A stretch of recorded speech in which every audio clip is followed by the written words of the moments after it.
Hi guys, good morning. Welcome to my YouTube channel, Joker Salinas. Please don't forget to like, share, and subscribe. So ito na po yung latest sa ating binabatayang bagyong si Severe Tropical Storm Christy na may international name na Trami.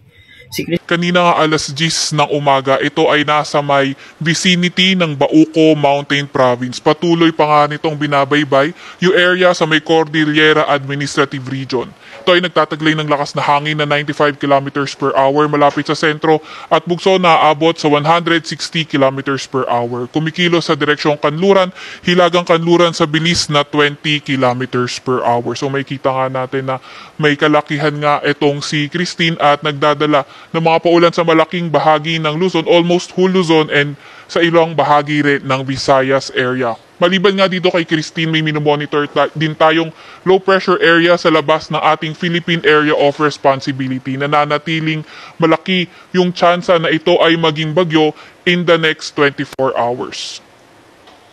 Para naman sa track nitong Christine, may kita nga natin itong area na ito yung may mga malalakas na hangin at itong naka-enclose na area ay tinatawag nating area of probability. So kapag magkaroon ng shift northward or southward yung bagyo, dito pwedeng mapunta yung kanyang sentro. So kagaya nga na nabanggit natin nung mga nakaraan ay naglandfall itong si Christine sa may Isabela area ng 12:30 AM. Posibleng lumabas na rin ng ating landmass itong si Christine within the day at ang labas niya ay sa may Ilocos region. Patuloy itong kikilo sa direksyong west-northwest over the Philippine Sea at posible nang lumabas ng ating Philippine Area of Responsibility tomorrow afternoon. So habang binabaybay nga nito yung landmass ng Luzon, posibleng humina ito at hindi natin tinatanggal yung possibility na ma-downgrade ito into a tropical storm category. Pero kahit hihina siya, habang binabaybay yung landmass, pagdating ulit ito sa karagatan, posible nga rin itong makapag-ipon ulit ng lakas. Dahil nga kay Christine, nakataas pa rin ang Tropical Cyclone Wind Signal number 3 sa may Mountain Province, Ifugao, Benguet, northern portion ng Nueva Vizcaya, southern portion ng Ilocos Sur, or southern portion ng Ilocos Sur, La Union at Pangasinan.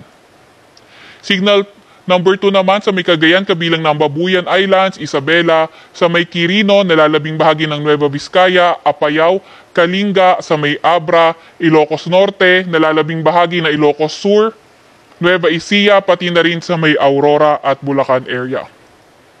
Signal 2 pa rin sa may Tarlac, Pampanga, sa may Zambales, Bataad, sa may Metro Manila rin, Rizal, Cavite, western portion ng Batangas, at ang northern portion ng Laguna.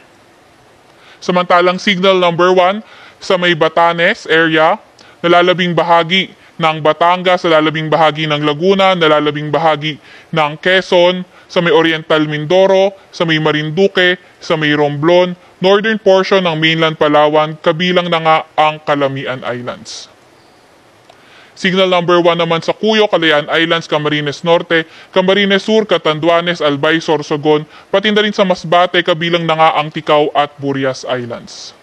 Signal number 1 pa rin naman sa may Aklan, Capiz, Antique, kabilang na ang Caluya Islands, Bantayan Islands, sa may Northern Samar, northern portion ng Samar, sa may Biliran, northern portion ng Eastern Samar, at ang northwestern portion ng Leyte.